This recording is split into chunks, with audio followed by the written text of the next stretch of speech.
नमस्कार, welcome back to Gargi news India. मैं आस्था शर्मा। तो आइए आज की कुछ खास खबरों के बारे में जानते हैं। यूएस प्रेसिडेंट डोनाल्ड ट्रंप ने कहा कि उनकी सरकार हार्वर्ड यूनिवर्सिटी के साथ एक बड़े समझौते के करीब है। इस डील के तहत हार्वर्ड $500 मिलियन का भुगतान करेगा।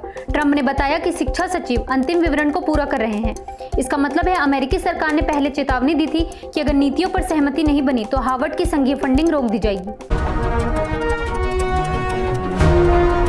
डोनाल्ड ट्रंप प्रशासन ने संघीय एजेंसियों को शटडाउन योजनाएं लागू करने का आदेश दिया है। यह कदम तब उठाया गया जब सरकार को चालू रखने के लिए जरूरी फंडिंग बिल पास नहीं हो सका। डेमोक्रेट्स ने रिपब्लिकन बिल के खिलाफ वोट किया, जिसके बाद अमेरिकी सरकार 30 सितंबर 2025 की रात से शटडाउन के कगार पर पहुंच गई है। व्हाइट हाउस ने इस संकट के लिए डेमोक्रेट्स को जिम्मेदार ठहराया है। यूएस प्रेसिडेंट डोनाल्ड ट्रंप ने कहा कि हमास के पास गाजा शांति प्रस्ताव पर प्रतिक्रिया देने के लिए केवल 3 से 4 दिन है। ट्रंप ने चेतावनी दी कि अगर इस समय सीमा में जवाब नहीं मिला तो इसके नतीजे गंभीर होंगे। जब उनसे पूछा गया कि क्या बातचीत की गुंजाइश है तो उन्होंने कहा बहुत ज्यादा नहीं। इटली ने घोषणा की है कि वह गाजा के लिए जा रहे अंतर्राष्ट्रीय सहायता काफिले को अपनी नौसैनिक सहायता देना बंद कर देगा।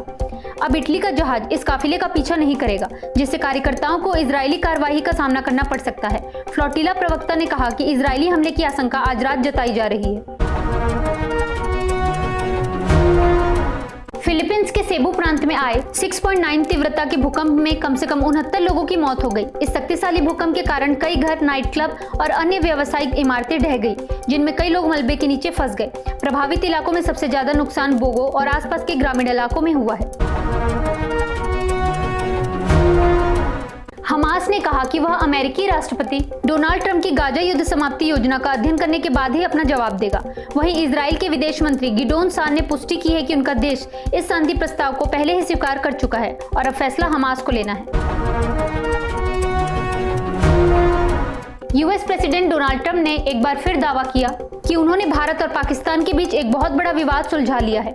गाजा संघर्ष समाप्त करने की अपनी योजना का जिक्र करते हुए ट्रंप ने कहा, मेरा मानना है कि हमने इसे सुलझा लिया है, अब आगे देखना होगा। लद्दाख प्रशासन ने जलवायु कार्यकर्ता सोनम वांगचुक के खिलाफ एनएसए के तहत हिरासत आदेश जारी किया। प्रशासन ने आरोप लगाया कि वांगचुक ने लद्दाख के लोगों को कई बार तिब्बत जैसे विरोध प्रदर्शनों की तर्ज पर आत्मदाह करने की बात कही है। तमिलनाडु सरकार ने सुप्रीम कोर्ट से उस फैसले की पुनर्विचार याचिका दायर की है जिसमें शिक्षकों को या तो टीईटी पास करने या फिर सेवा छोड़ने का निर्देश दिया गया था। राज्य सरकार ने दलील दी है कि अगर यह आदेश लागू हुआ तो बड़ी संख्या में शिक्षक अयोग्य हो जाएंगे और लाखों बच्चों को शिक्षा से वंचित होना पड़ेगा। यह सीधे संविधान के अनुच्छेद 21A का उल्लंघन होगा, जो शिक्षा का मौलिक अधिकार देता है। एनसीआरबी रिपोर्ट के मुताबिक बिहार में 2023 में सिर्फ 5 पासपोर्ट और फॉरेनर्स एक्ट केसेस ही रजिस्टर हुए। इलीगल माइग्रेशन और इनफिल्ट्रेशन बिहार इलेक्शन से पहले की इश्यूज बने हुए हैं। डेटा के हिसाब से सबसे ज्यादा केसेस वेस्ट बंगाल में हुए, फिर त्रिपुरा, महाराष्ट्र, तमिलनाडु और अब पंजाब। भाजपा बिहार में वोट बंटवारे को रोकने के लिए रणनीति बदल रही है और मध्य प्रदेश चुनावों वाली रणनीति अपनाने की तैयारी कर रही है। 2024 के लोकसभा चुनाव में कराकट में एनडीए की हार का कारण बनी भोजपुरी गायक पवन सिंह को पार्टी में वापस शामिल किया गया है। पार्टी विधानसभा चुनाव में कई वरिष्ठ नेताओं, जिनमें केंद्रीय मंत्री भी शामिल है, को मैदान में उतारने की योजना बना रही है। केंद्र ने गैर सरकारी संगठनों को निर्देश दिया है कि वे FCRA पंजीकरण की नवीनीकरण प्रक्रिया पंजीकरण की समाप्ति से कम 4 महीने पहले पूरी करें। मंत्रालय ने कहा कि देर से जमा किए गए आवेदन जांच प्रक्रिया को बाधित करते हैं और विदेशी निधियों के प्रवाह में रुकावट पैदा करते हैं। रिजर्व बैंक ऑफ इंडिया की मॉनेटरी पॉलिसी कमेटी ने रेपो रेट को 5.5% पर अपरिवर्तित रखने का फैसला किया है। साथ ही फाइनेंशियल ईयर 2026 के लिए ग्रोथ फोरकास्ट को बढ़ाकर 6.8% कर दिया गया है, जबकि इन्फ्लेशन 2.6% रहने का अनुमान लगाया गया है। इसके चलते स्टैंडिंग डिपॉजिट फैसिलिटी रेट 5.25% पर बना रहेगा और मार्जिनल स्टैंडिंग फैसिलिटी रेट व बैंक रेट 5.75% पर यथावत रहेंगे। प्रधानमंत्री नरेंद्र मोदी ने राष्ट्र निर्माण में आरएसएस की भूमिका की सराहना की और कहा कि संगठन ने हमलों के बावजूद कभी कड़वाहट नहीं दिखाई। पीएम मोदी ने आरएसएस के 100 साल पूरे होने के उपलक्ष्य में एक विशेष डाक टिकट और सिक्का भी जारी किया। करूर भगदड़, टीवीके ने विजय की रैलियों को अस्थायी रूप में टालने का ऐलान किया। सोशल मीडिया अपडेट में पार्टी के ऑफिशियल हैंडल ने करूर त्रासदी का जिक्र करते हुए कहा, हम 41 अपने साथियों की मौत से दुखी और व्यथित हैं। प्रशांत किशोर की जन सुराज पार्टी ने बिहार के उप मुख्यमंत्री को हटाने की मांग को लेकर राज्यपाल को ज्ञापन सौंपा। पार्टी का एक प्रतिनिधिमंडल जिसमें राष्ट्रीय अध्यक्ष उदय सिंह और प्रदेश अध्यक्ष मनोज भारती शामिल थे, राजभवन पहुंचे और यह ज्ञापन सौंपा। मतलब जन सुराज पार्टी ने डिप्टी सीएम के पद से हटाने को लेकर औपचारिक तौर पर राज्यपाल से हस्तक्षेप की अपील की है। म्यूनिक अक्टूबर फेस्ट मेले के ग्राउंड्स को बम की धमकी और घातक विस्फोट के बाद बंद कर दिया गया। इस घटना में कम से कम एक व्यक्ति की मौत हो गई है। पुलिस ने मेले के मैदान में अन्य विस्फोटक उपकरणों की तलाश शुरू कर दी है और कर्मचारियों से तुरंत क्षेत्र छोड़ने को कहा है। गायक जुबिन गर्ग के मैनेजर और सिंगापुर फेस्टिवल के आयोजक को एनसीआर से गिरफ्तार किया गया है। उन्हें 14 दिनों की पुलिस कस्टडी में भेजा गया है। दोनों को गुवाहाटी ले जाया गया और संबंधित मुख्य न्यायिक मजिस्ट्रेट के आवास पर पेश किया गया, क्योंकि अदालतें दुर्गा पूजा की छुट्टियों की वजह से बंद हैं।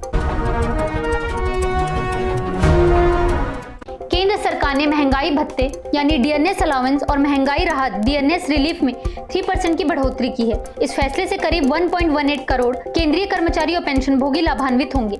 यह बढ़ोतरी मौजूदा 55% दर पर आधारित होगी और 1 जुलाई 2025 से लागू मानी जाएगी। सरकार ने यह कदम महंगाई और कीमतों में बढ़ोतरी की भरपाई के लिए उठाया है। सितंबर महीने में जीएसटी संग्रह 9% बढ़कर 1.89 लाख करोड़ तक पहुंच गया। यह आंकड़ा पिछले साल की समान अवधि की तुलना में 9.1% अधिक है और पिछले महीने की तुलना में 1.5% ज्यादा दर्ज किया गया है। एसीसी के अध्यक्ष मोहसिन नकवी ने कहा कि भारतीय टीम एशिया कप ट्रॉफी लेने के लिए उनका कार्यालय दुबई में आ सकती है। उन्होंने एक्स पर पोस्ट में उन खबरों का खंडन किया जिनमें कहा गया था कि उन्होंने मंगलवार को एसीसी की एजीएम में बीसीसीआई अधिकारियों से अपनी कार्रवाई के लिए माफी मांगी थी। यह विवाद तब शुरू हुआ था जब रविवार को ट्रॉफी प्रस्तुति समारोह में भारतीय खिलाड़ियों ने ट्रॉफी लेने से इनकार कर दिया था और नकवी उसे लेकर चले गए थे। महिला वनडे विश्व कप, भारत ने शानदार शुरुआत की। दीप्ति, अमनजोत और स्नेह की बहुआयामी प्रदर्शन की बदौलत तीनों खिलाड़ियों की ऑलराउंड काबिलियत ने हरमनप्रीत और टीम इंडिया को कुछ कठिन पलों के बावजूद श्रीलंका के खिलाफ जीत दिलाई। श्रीलंका की रणवीरा के 4 विकेट और कप्तान चमारी के छोटे योगदान से टीम को जीत नहीं मिल सकी। नेटफ्लिक्स इंडिया को एशियन एकेडमी क्रिएटिव अवार्ड्स 2025 में 9 नामांकन मिले। इन नामांकनों में ब्लैक वारंट और IC814 जैसी प्रमुख प्रस्तुतियां शामिल हैं। ये शो एपेक ग्रैंड अवार्ड्स में प्रतिस्पर्धा करेंगे। शाहरुख खान बने IMDb रिपोर्ट के अनुसार इंडिया के सबसे पॉपुलर स्टार। रिपोर्ट में सामने आया कि शाहरुख खान ने 2000 के दशक की शुरुआत में 20 हिट फिल्म्स के साथ इंडस्ट्री में दबदबा बनाया। उनकी लगातार सफलता और फिल्मों की लोकप्रियता ने उन्हें इंडिया का सबसे मेहनती और प्रभावशाली स्टार साबित किया। तो ये थी आज की कुछ खास खबरें। बने रहिए गार्गी न्यूज इंडिया के साथ और हमारी वीडियोस को लाइक एंड शेयर जरूर करिए। मैं आस्था शर्मा आपसे फिर मिलती हूँ। धन्यवाद।